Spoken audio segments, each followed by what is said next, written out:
يا أيها الذين آمنوا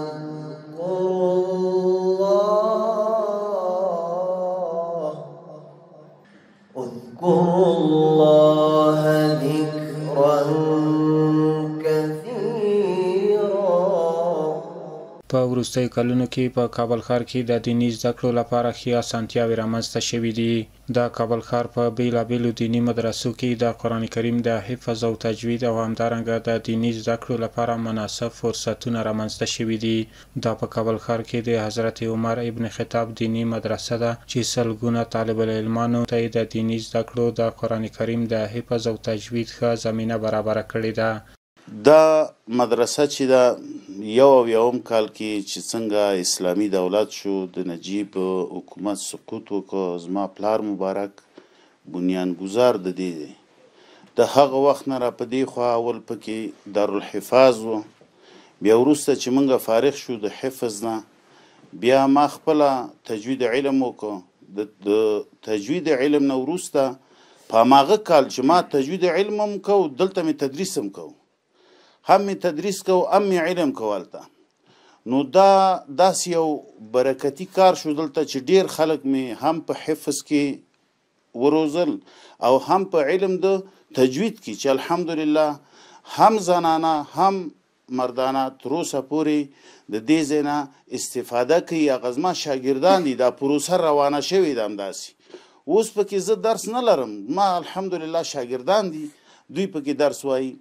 نو دا کار چې د الله د رضا دپاره وي، صرف الله پاک د رضا دپاره یو همت په کار دی. هغه همت چې ته وکړي نور الله پاک خپله بس کار کوي.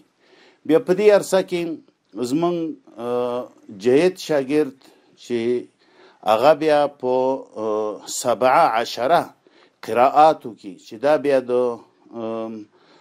دلته یو د قراءاتو یو دارالقرآن چې هغه معهد علمي قرائت د افغانستان چې د وزارت حج اوقاف لخوا نه هلته جوړ شوی ده. نو هغه چې ده بیا زموږ یو شاګرد د هغه ځای نه فارغ شو.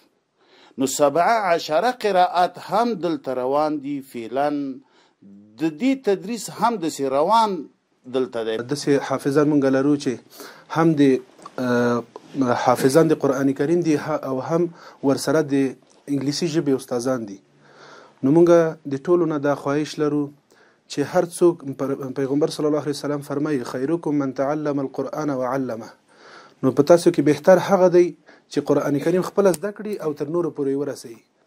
او لله الحمد په دې مدرسه کې تجوید هم مختزي. زما خپل الحمدلله تقریبا 11 کاله که 12 کاله زما د تدریس کیږي چې قاری صاحب سره به مونږ زمونږ د استادانو د برکت مونږ الحمدلله دې ځای ته رسیدلی یو.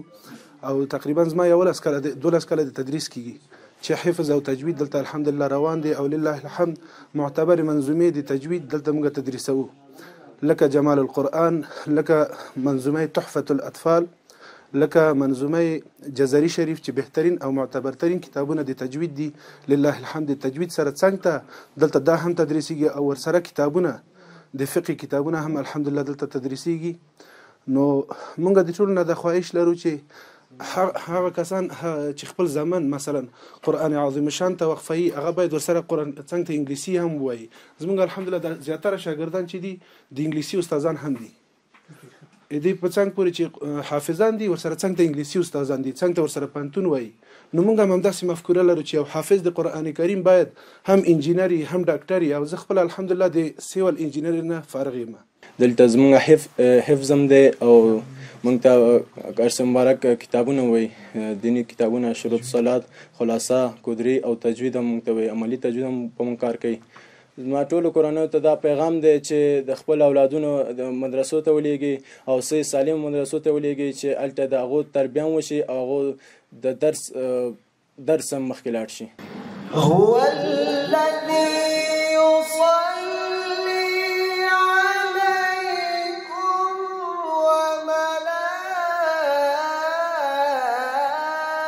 وملائكته هو الذي يصلي عليكم وملائكته ليخرجكم من الظلمات إلى النور وكان بالمؤمنين رحيما.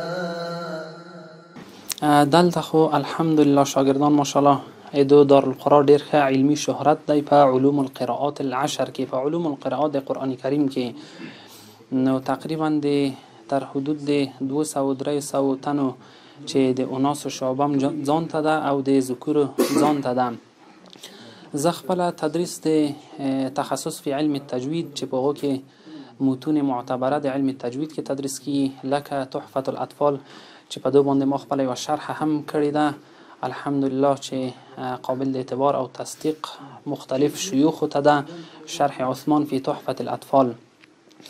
دوم کتاب چې د موږ د تخصص په دو نصاب کې دی مقدمه جزري د امام الابن الجزري رحمه الله تعالی.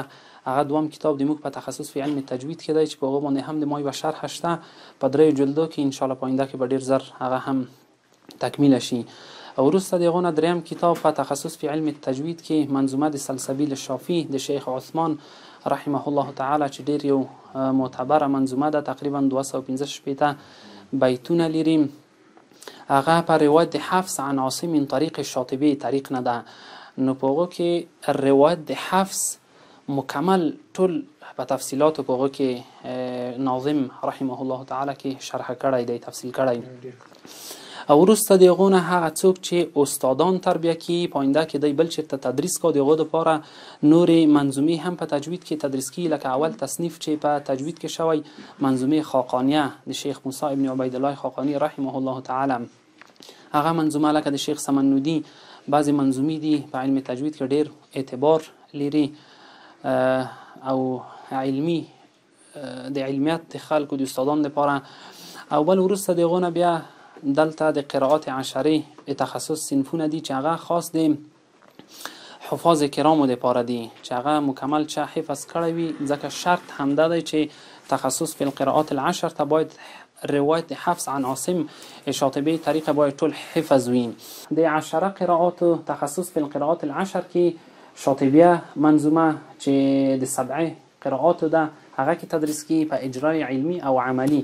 او وروسته د هغو نه الدره المضیه چې تکمیله د 10 قراءاتو ده. وروسته د هغو نه بیا علم رسم الخط د قرآن کریم دی چې هغه د حفاظ او د قراءو دپاره ډېر اړین دی چې هغه منظومه د عقیلة اطراف د طریق نه د امام شاطبي رحمه الله تعالی منظومه ده د هغو طریقه ویل کیږي. او علم فواصل چې هغه هم ډېر یو مهم علم دی په علوم القرآن کریم کې هغه هم په دارالقرآن کې تدریسیږي او ضبط د قرآن کریم هم چنان دلته تدریسیږي. په دغه دیني مدرسه کې د جایدو علماو له لوري په ښه توګه د تدریس چارې پر مخ روانې دي چې ورځ تر بلې د زده کوونکو شمېر زیاتیږي او د دیني زده کړو بهیر پکې په ښه توګه پر مخ ځي.